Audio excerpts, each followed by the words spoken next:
నమస్కారం అండి. This is #you. Jaganmohan రెడ్డికి ఈడీ సెగ తగలబోతుంది. నోటీసులు జారీ అవుతున్నాయని ఆంధ్రజ్యోతిలో ఒక ఆర్టికల్ వచ్చింది. అంటే జగన్మోహన్ రెడ్డి ఏ విషయం పైన ఈడీ నోటీసులు, ఇదంతా ఫేక్, రాజకీయంగా దుమారం లేపడం కోసం ఈరోజు జగన్మోహన్ రెడ్డి పైన ఈడీ నోటీసులు అంటున్నారా? కాదు. లిక్కర్ కుంభకోణంలో మనం చూసుకుంటే ఇక్కడ సిట్ ఫామ్ చేశారు. దాంట్లో మొత్తం దర్యాప్తు చేశారు. లిక్కర్ కుంభకోణంలో ఒక్కొక్కళ్ళు ఎన్ని వేల కోట్ల ఆస్తి సంపాదించారో మొత్తం చీటీ బయటకొచ్చింది. దాంట్లో 20 నుంచి 30 మంది దాకా అరెస్ట్ కూడా చేశారు చాలా మందిని. అంటే ఇప్పుడు మనం చూసుకుంటే చెవిరెడ్డి భాస్కర్ రెడ్డి, రాజ్ కేసిరెడ్డి, మిథున్ రెడ్డి ఇలాంటి చాలా మంది ఉన్నారు దీంట్లో. ఈ మొత్తం లిస్ట్ అంతా తీసుకున్న తర్వాత దీంట్లో మనీ లాండరింగ్ జరిగిందని ఐడెంటిఫై అయిన తర్వాత ఎక్కడ మనం క్లియర్‌గా చూసుకుంటే ఇక్కడ లాజిస్టిక్స్ విషయంలో అంటే బ్రివరేజెస్ కార్పొరేషన్ నుంచి మొత్తం లాట్ తీసుకెళ్ళిపోయేటప్పుడు ఇక్కడ డిపోస్‌కి తీసుకెళ్తారు కదండీ లాట్. ఆ డిపోస్‌కెళ్ళేటప్పుడు లాజిస్టిక్స్ కేసులు ఒక్కొక్క కేస్ పైన ₹30 దాకా అదనంగా ఏశారు. దాంట్లో వాళ్ళ అక్రమ సొమ్ము బ్లాక్ మనీని వైట్‌గా కన్వర్ట్ చేశారని ఈడీ ఐడెంటిఫై చేసింది. అప్పుడు దీంట్లోకి ఈడీ ఎంటర్ అయింది. ఎంటర్ అయిన తర్వాత మొన్న రాజ్ కేసిరెడ్డిని వీళ్ళందరినీ కూడా ఇన్వెస్టిగేట్ చేసి అంతిమ లబ్ధిదారుడు అన్న విషయానికి వెళ్తున్నారు. ఇప్పుడు అంతిమ లబ్ధిదారుడు ఎవడు అన్న విషయం తేల్చేటప్పుడు ఖచ్చితంగా జగన్మోహన్ రెడ్డి పేరే వస్తుంది. ఎందుకనంటే అక్కడ లిక్కర్ ప్రణాళికలు పాలసీ మేకింగ్ అంతా మారినా కూడా డెఫినెట్లీ సీఎం నోటీస్కే వెళ్ళాలి. సో సీఎంకి అసలేం తెలియదంటాం చాలా జోక్.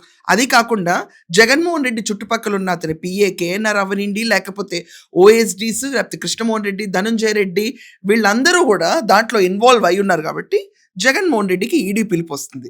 ఒకవేళ సిట్ పిలిస్తే కనుక ఇది స్టేట్ గవర్నమెంట్ పరిధిలో ఉంది, రాజకీయంగా జగన్మోహన్ రెడ్డిని దెబ్బగొట్టాలని పిలిచారంటారు. కానీ ఈడీ అంటే సెంట్రల్ గవర్నమెంట్ జోన్లోకి వస్తుంది. ఈడీ పిలిచిన తర్వాత ఒక్కసారి పిలుపు అనేది వచ్చిన తర్వాత జగన్మోహన్ రెడ్డికి రాజకీయంగా భూస్థాపితం అయ్యే పరిస్థితికి వస్తాడు. ఇది కాకుండా బాలాజీ గోవిందప్ప ఒక పర్సన్ ఉన్నాడు దీంట్లో లిక్కర్ కుంభకోణంలో.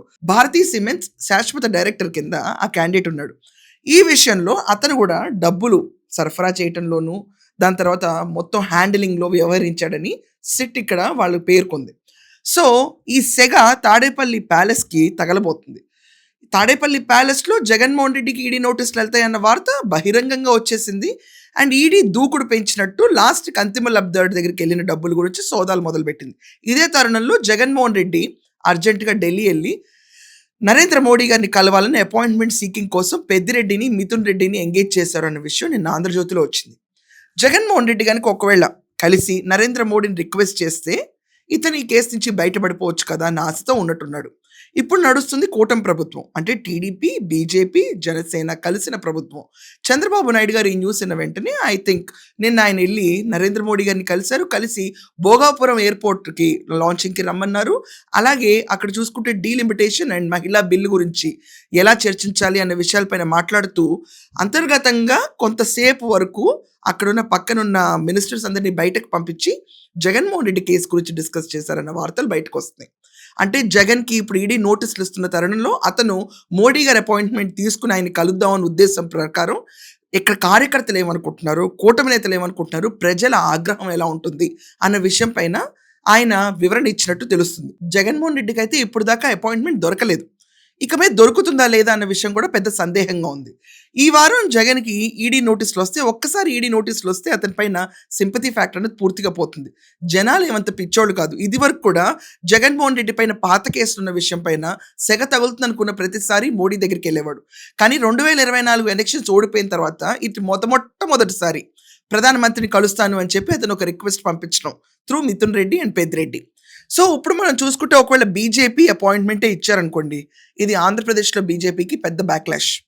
దగ్గరుండి వీళ్ళు అంతిమ లబ్ధాన్ని జైల్లోకి వెళ్ళకుండా ఆపుతున్నారు అన్న విషయం బాగా స్ప్రెడ్ అవుతుంది. ఇది కాకుండా ఒకవేళ అపాయింట్మెంట్ ఇవ్వలేదనుకోండి, వైసీపీ పార్టీ అన్నదే ఎగ్జిస్టెన్స్లోకి ఉండదు. సరే పోనీ జగన్మోహన్ రెడ్డే కనుక ఈడీ విచారణకి వెళ్ళి ఏమన్నా లోపల పెట్టే సూచనలు వచ్చినాయి అనుకోండి, అప్పుడు ఈ పార్టీని ఎవరు నడుపుతారు అన్నది కూడా ఆలోచించాలి. డెఫినెట్లీ అంబట్ రాంబాబు వీళ్ళందరికైతే చేతులకు ఇవ్వరు. భారతీ రెడ్డి డెఫినెట్గా హైలైట్లోకి వస్తారు. కానీ విచిత్రం ఏంటంటే సోషల్ మీడియాలో నడుస్తున్న వార్త నేను చెప్తున్నాను, not something else. Bharathi Reddy role గురించి కూడా ఈ లిక్కర్ కుంభకోణంలో ప్రస్తావిస్తున్నారు. ఒకవేళ ఈడీ కనుక జగన్మోహన్ రెడ్డి మీద ప్రొసీడ్ అయితే భారతీ రెడ్డిపై కూడా ప్రొసీడ్ అవడానికి ఆస్కారం ఉంది. సో సోషల్ మీడియా రూమర్స్ పక్కన పెడితే ఓకే, భారతీ రెడ్డి గారు లేరంటే దీంట్లో, కానీ ఒక కీలకమైన మహిళ ఉంది. ఆ కీలకమైన లిక్కర్ మహిళకి మొత్తం అజాపజా తెలుసు. బంగారు రూపేణ కన్వర్ట్ అయిన డబ్బులన్నీ ఆవిడ దగ్గరికే వెళ్ళి అవన్నీ దుబాయ్లో ఇన్వెస్ట్మెంట్స్ కింద మారిని. సో ఆ లిక్కర్కి సంబంధించిన కీలకమైన మహిళకు కూడా నోటీసులు ఇచ్చి ఇన్వెస్టిగేషన్కి రమ్మంటే పిలుపడం ఖాయం. భారతిరెడ్డి గారు పార్టీ నడిపితే గ్రేట్. అది ఎంతవరకు సక్సెస్ఫుల్ అవుతుందో ఎవరికి తెలియదు. ఎందుకంటే దీని ముందు ఆవిడ పార్టీని ఎప్పుడు హ్యాండిల్ చేయలేదు. జస్ట్ అమ్మఒడి ఇవ్వటానికి ప్రచారం చేయటం తప్ప, అది కూడా అట్టర్ ఫెయిల్యూర్ ప్రచారం, పచ్చి అబద్ధాలు, ఎవరికి సరిగ్గా ఇవ్వలేదు. ఇక్కడ షర్మిల లేరు, విజయమ్మ లేరు. ఈ పార్టీ మునిగిపోవటం ఖాయం ఒకవేళ జగన్మోహన్ రెడ్డికి ఈడీ నోటీసులు వస్తాయి. అండ్ అదే కాకుండా ఆ లిక్కర్ మహిళకు కూడా నోటీసులు అటాచ్ అయినాయి అనుకోండి, దీంతో పాటు దాట్స్ ఇట్, గేమ్ ఓవర్. పరువులు అడ్డంగా పోతాయి, ప్రజలు పలచనగా చూడటం మొదలు పెడతారు. ఇంత మనీ లాండరింగ్ ఈరోజు రాష్ట్ర ప్రజల ఆరోగ్యం పైన వీళ్ళు వేసిన పన్నాగం ఎక్స్పోజ్ అవుతుంది. 30,000 మంది చనిపోయారు, 5 లక్షల మంది liver and neurological problems suffer అయ్యారు. జగన్మోహన్ రెడ్డి లిక్కర్ కుంభకోణం ఆయన ప్రభుత్వం టైంలో జరిగిన అతి క్రూరమైన కుంభకోణం బహుశా దేశంలో ఎక్కడ ఎవరు చూసుండ్రు. 1,00,000 కోట్లకు పైగా నడుస్తున్న ఈ కుంభకోణాన్ని ఈ రోజు ఒక ఎండ్ కార్డ్ పడబోతుందన్న సంకేతాలు గట్టిగా వినిపిస్తున్నాయి. That's the reason why Jaganmohan Reddy is a bit unrest. I mean like he's not so cool. So చూడాలి మరి నోటీసులు వచ్చేలోపు మోడీ గారి ఆశీర్వాదం ఏమైనా ఉంటుందా, లేకపోతే కనీసం అపాయింట్మెంట్ కూడా దొరకదా. That's all for now. Thank you.